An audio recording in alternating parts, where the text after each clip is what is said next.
A vida é assim, né? Um dia tá tudo tranquilo, no outro parece que o mundo vai acabar. Como é que a gente acha força e um pouco de paz no meio dessa bagunça toda? Pois é, existe uma filosofia antiga, o estoicismo, que há mais de 2000 anos serve como um guia prático para isso. Hoje, a gente vai entender melhor esse verdadeiro sistema operacional para a mente.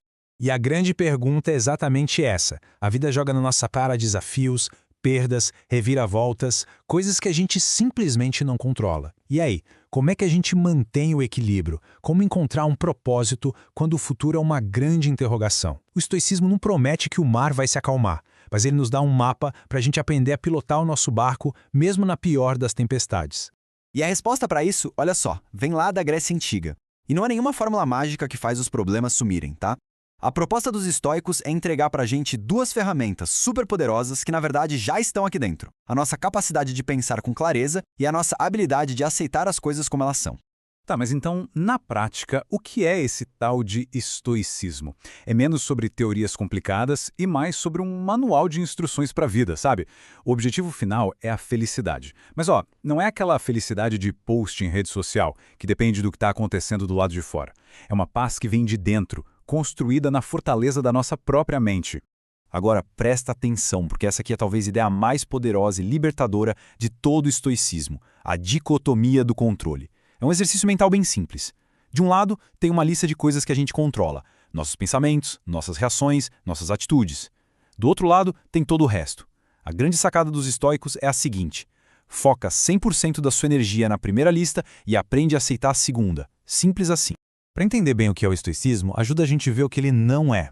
Se a gente comparar com o epicurismo, que também buscava uma vida boa, a diferença fica clara. Enquanto um epicurista talvez buscasse a felicidade num bom jantar, com bons amigos, evitando qualquer dor, um estoico encontraria felicidade na sua própria capacidade de ser uma pessoa virtuosa, mesmo que estivesse passando por um perrengue. A felicidade estoica é tipo uma fortaleza interna, que nada do lado de fora consegue derrubar. Ok, a teoria é muito legal. Mas e aí, como é que a gente bota isso em prática? Bom, o estoicismo nos dá um kit de ferramentas, uma espécie de bússola para a vida guiada por 4 virtudes. 4 ideias centrais que ajudam a gente a tomar decisões. E elas são essas aqui. Sabedoria é saber o que importa e o que não importa, principalmente hoje, com tanta informação. Justiça é simplesmente fazer a coisa certa com as outras pessoas, mesmo quando ninguém tá vendo. Coragem não é não ter medo, é agir apesar do medo, sabe? É ter aquela conversa difícil, mesmo que a voz trema. E a moderação é o equilíbrio, o autocontrole, para não cair nos excessos, seja na comida, seja rolando o feed infinito das redes sociais. E o ponto principal é que essas virtudes não andam sozinhas, elas são um time, elas funcionam juntas. Pensa bem, coragem sem justiça pode ser só estupidez, né? Sabedoria sem moderação pode virar só ansiedade. A ideia é que praticando todas elas juntas, a gente age de um jeito mais íntegro, mais alinhado com o nosso melhor lado. E essa filosofia foi testada na vida real, no fogo, por pessoas em situações que a gente nem imagina. Vamos conhecer 3 dos maiores nomes do estoicismo que provam que essa forma de pensar se aplica a qualquer pessoa em qualquer situação. Primeiro, Sêneca. Imagina só, o cara era um dos mais ricos e poderosos de Roma, conselheiro do instável imperador Nero, ou seja, ele vivia pisando em ovos. Mas mesmo cercado de luxo e de perigo, os textos dele são todos sobre como usar a razão para domar as emoções, valorizar nosso tempo e aceitar a vida como ela é. E essa frase dele, nossa, parece que foi escrita ontem pra gente, né? É basicamente a definição de ansiedade. Quantas vezes a gente fica sofrendo por cenários que só existem na nossa cabeça e que na maioria das vezes nunca acontecem? Sêneca nos dá um chacoalhão para a gente voltar para o presente, que é o único lugar onde a vida realmente acontece. Agora, se prepara para essa história. Epicteto. Ele nasceu escravo. O corpo dele não lhe pertencia. Mas foi justamente nessa condição extrema que ele entendeu a verdade mais profunda do estoicismo. A mente dele, os julgamentos dele, isso ninguém podia tocar. A liberdade dele era interna. Depois que foi liberto, ele se tornou um dos professores de filosofia mais influentes da história. Essa citação de Epicteto nos leva de volta para o coração do sistema. Para ele, a liberdade de verdade não depende do que acontece lá fora. Ela nasce no momento em que a gente entende e vive, no dia a dia, a tal da dicotomia do controle. É um poder que ninguém, absolutamente ninguém, pode tirar da gente. E por último, Marco Aurélio. Pensa em ser a pessoa mais poderosa do mundo na sua época. Comandar exércitos, lidar com guerras, pragas, traições, a pressão devia ser absurda. Mas à noite, sozinho na sua tenda, ele escrevia um diário, só para ele. E nesse diário, a gente não vê o imperador.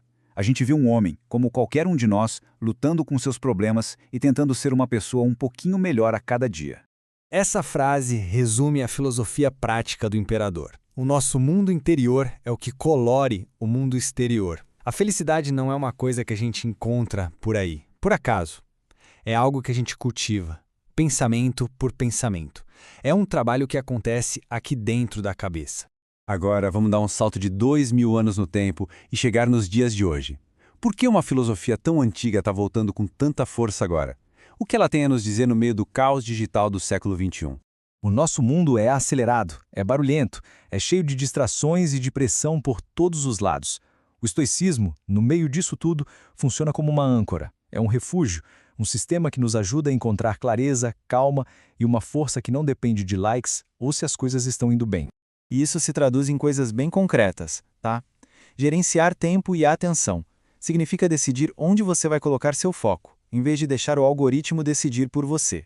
Reavaliar o sucesso. É se perguntar se as metas que a gente corre atrás são nossas mesmo ou se é a sociedade que nos empurrou. Cultivar o autocontrole. Começa pequeno, tipo resistir à vontade de pegar o celular a cada 5 minutos. Praticar a gratidão, às vezes é só parar e lembrar de algo bom que aconteceu no dia. Em tudo isso, o princípio é o mesmo, focar no que está ao nosso alcance. Para terminar, fica uma reflexão. Pensa agora em uma coisa na vida que está totalmente fora do nosso controle. O trânsito, a opinião de outra pessoa, a economia. A gente não pode mudar a circunstância. Mas, e a nossa resposta a ela, a nossa atitude?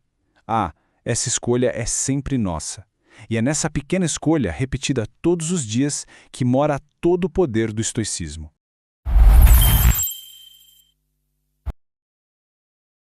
E se uma filosofia de mais de 2000 anos guardasse o segredo para a gente encontrar um pouco de calma nesse nosso mundo tão caótico, hein? É sobre isso que a gente vai conversar hoje. Vamos mergulhar no estoicismo, um guia super antigo, mas que serve perfeitamente para os nossos desafios de hoje. Essa é a grande pergunta, né? Como é que se encontra paz no meio de tanta imprevisibilidade? Mas olha, essa não é uma luta nova, não. É uma busca que conecta a gente com milênios e milênios de história humana. Hoje em dia, essa luta se apresenta de um jeito diferente. A gente é bombardeado por informação o tempo todo, uma pressão constante para se adaptar, para mudar, e isso tudo pode dar aquela sensação de que, sei lá, a gente está perdendo o controle de tudo. Mas e se a resposta para esse caos todo não estiver numa nova tecnologia, num aplicativo novo, mas sim numa sabedoria de 2000 anos de idade? Vamos dar uma olhada na solução que os antigos gregos e romanos encontraram para isso. Ok, vamos direto ao ponto. Muita gente acha que estoicismo é sobreviver sem emoção nenhuma, ser uma pedra de gelo. Mas não é nada disso. A ideia é usar nossa razão para navegar pelas emoções, sabe? Focar no nosso mundo interior para encontrar o equilíbrio. Pensa nele como um manual de instruções para nossa mente. E a origem disso tudo é bem pé no chão, bem pública. O fundador, um cara chamado Zenão de Sítio, ensinava debaixo de um pórtico, que em grego é stoa, lá em Atenas. É daí que veio o nome. Ou seja, era uma filosofia para todo mundo, discutida ali na rua abertamente. Tá, mas como é que isso funciona na prática? Vamos dar uma olhada nas ferramentas principais, no coração da prática estoica. Olha, se tiver só uma ideia para guardar dessa nossa conversa, que seja essa aqui. A filosofia estoica inteira se baseia nessa divisão simples. De um lado, o que a gente pode controlar, nossos pensamentos, nossas atitudes. Do outro, o que a gente não pode, o que os outros fazem, o tempo, o passado.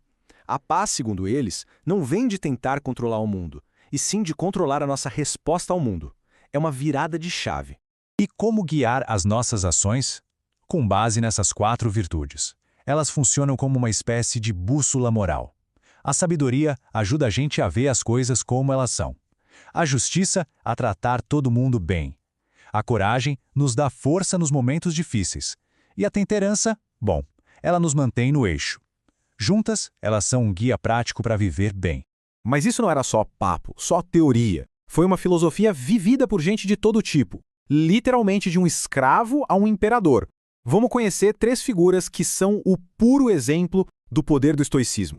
Vamos começar com essa frase aqui que é potentíssima. Ela vai direto no coração do estoicismo. A maior parte do nosso sofrimento, da nossa ansiedade, vem dos nossos próprios pensamentos e não dos fatos em si. E quem disse isso foi Sêneca. Ele era um dos homens mais ricos e poderosos de Roma, conselheiro do imperador Nero, que não era uma pessoa exatamente estável. Num mundo cheio de intriga política e perigo, o estoicismo para ele não era um luxo, era uma ferramenta de sobrevivência mesmo, para manter a sanidade e a integridade. Olha aí, o princípio fundamental de novo, colocado de uma forma brilhante. A liberdade para os estoicos não é algo que vem de fora, é interna. Ela começa quando a gente entende de verdade o que a gente pode e o que a gente não pode controlar. E o autor dessa frase nos leva para o extremo oposto da sociedade da época, Epicteto. Ele começou a vida como escravo, quer dizer, ele não tinha controle nem sobre o próprio corpo. E foi justamente nessa situação que ele descobriu que a verdadeira liberdade mora na mente. É uma fortaleza que ninguém pode invadir. A vida dele é a prova viva desse princípio. Uma frase curta, mas que resume tudo, né? A qualidade da nossa vida não é definida pelo que acontece com a gente, mas sim pela qualidade dos pensamentos que a gente tem sobre o que acontece. O ponto central é esse. Nosso mundo interior molda nossa experiência do mundo exterior. E essa pérola de sabedoria vem de ninguém menos que Marco Aurélio, o cara mais poderoso do mundo na época dele, o imperador de Roma. Ele escrevia seus pensamentos, as famosas meditações, não para publicar, mas como um diário pessoal. Era o seu guia estoico para conseguir governar com virtude no meio de guerras, de pragas, de todo o caos da época. Certo. E como a gente traz essa sabedoria lá da Roma Antiga direto para o século XXI? Vamos ver como esses princípios são talvez mais relevantes agora do que nunca. Então, é assim que a gente pode colocar isso em prática hoje em dia. Não é sobre sair por aí usando uma túnica, claro. É sobre usar essas ferramentas atemporais. Em vez de ficar obcecado com resultados, que tal gerenciar melhor a própria atenção? Em vez de correr atrás da ideia de sucesso que os outros definem, que tal definir a sua própria? E o mais importante, em qualquer situação, focar na única coisa que sempre está sob controle, a própria reação. E para a gente fechar, fica aqui uma reflexão final. Pensemos em uma única coisa, pode ser pequena ou grande, que está totalmente fora do nosso controle e que causa estresse. E se o primeiro passo para encontrar tranquilidade fosse simplesmente aceitar, deixar para lá? A prática estoica começa assim, com uma única e simples escolha: